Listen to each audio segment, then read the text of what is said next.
স্বাস্থ্য ভবন চত্বরে চিকিৎসকদের অবস্থানে হামলার ছক। অডিও ক্লিপে শুনিয়ে চাঞ্চল্যকর অভিযোগ কুণাল ঘোষের। বাম এবং অতি বাম নেতার কথোপকথন বলে দাবি তৃণমূল নেতার। আর এই নিয়ে পাল্টা কটাক্ষ আন্দোলনকারী চিকিৎসকদের। অডিও ক্লিপ ঘিরে তুঙ্গে উঠেছে চর্চা। আন্দোলনকারীদের নিরাপত্তায় জোর বিধাননগর পুলিশের। গড়ফা থেকে গ্রেফতার এক অভিযুক্ত। বলছি সাহেব অর্ডার করেছে। হ্যাঁ চকলেট। হ্যাঁ ওরা বাজছে না, অর্ডার করলে করে দেয়।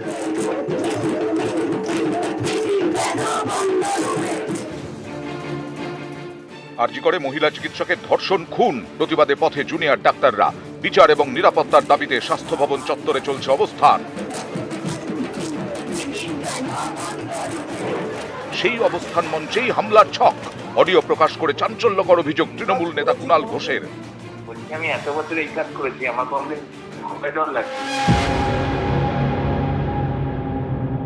নবান্নে বৈঠক হয়নি, প্রেসে জুনিয়র ডাক্তারদের প্রতিনিধিরা কিছু বলছেন, সেই সময়ই এই কথোপকথনটা হয়েছে। এটা একটা ভয়ঙ্কর চক্রান্ত। আমরা বারবার বলছি, জুনিয়র ডাক্তারদের বলি দেওয়ার কথা ভাবছে।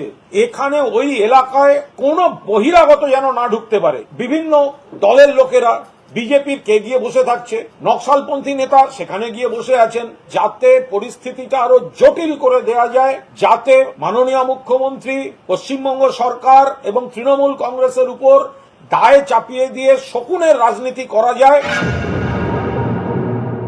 এই ধরনের অডিও ক্লিপ ওনার হাতে মাঝে মধ্যেই আসে। এই অডিও ক্লিপের পেছনে যদি আদৌ কোনো ভিত্তি থাকে, আমরা চাইবো এটা উনি কলকাতা পুলিশের হাতে তুলে দিন। তারা স্বচ্ছভাবে তদন্ত করে আমাদের এখানকে এই আন্দোলনকে মেলাইন করার জন্য বা এই আন্দোলনের উপর আক্রমণ আনার জন্য যদি কোনো চক্রান্ত হতে থাকে, তাহলে কলকাতা পুলিশ সেটা থেকে আমাদের সুরক্ষিত করবে। আমরা এটাই এক্সপেক্ট করব। যদি কিছু প্রকাশিত হয় তাহলে তার যেভাবে তাকে দেখার ব্যাপার আছে দেখুক, কিন্তু এটা আবার এমন কেউ তৈরি করেছেন না তো, যিনি নবান্ন সূত্রে অথবা লালবাজার সূত্রে তৃণমূল নেতাদের কাছে পৌঁছে দিচ্ছেন। সত্যটা প্রকাশিত হোক, কোনো আপত্তি নেই, কিন্তু এই নানান রকম চেষ্টা করে বিভ্রান্তি করার ব্যবস্থা করা হচ্ছে এবং আন্দোলনের মূল ইস্যু থেকে সরিয়ে দেওয়ার চেষ্টা করা হচ্ছে। আন্দোলনটা হচ্ছে জাস্টিস ফর আরজি কর। এই আন্দোলনের মধ্যে কিছু অতিবাম ঢুকে পড়েছে। যে চিকিৎসকরা আন্দোলন করছেন অরাজনৈতিকভাবে, আমরা আমাদের সলিডারিটি এক্সপ্রেস করেছি, তাদের সম্পূর্ণ সহযোগিতার জন্য আমরা তৈরি। কিন্তু আমরা এই আন্দোলনের মধ্যে ঢুকে এই আন্দোলনের গায়ে বিজেপির রং লাগাতে দিচ্ছি না।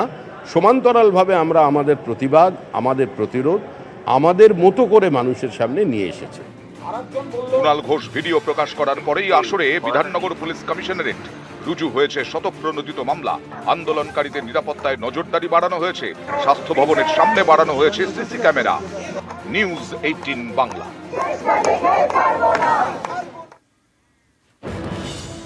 অবস্থানে হামলার অডিও ক্লিপে এফআইআর। শতপ্রণোদিত এফআইআর বিধাননগর কমিশনারেটের। আন্দোলনকারীদের নিরাপত্তায় বাড়তি নজরদারি। স্বাস্থ্য ভবনের সামনে বাড়ল সিসি ক্যামেরা। আরও পুলিশ কর্মী মোতায়েন স্বাস্থ্য ভবন চত্বরে।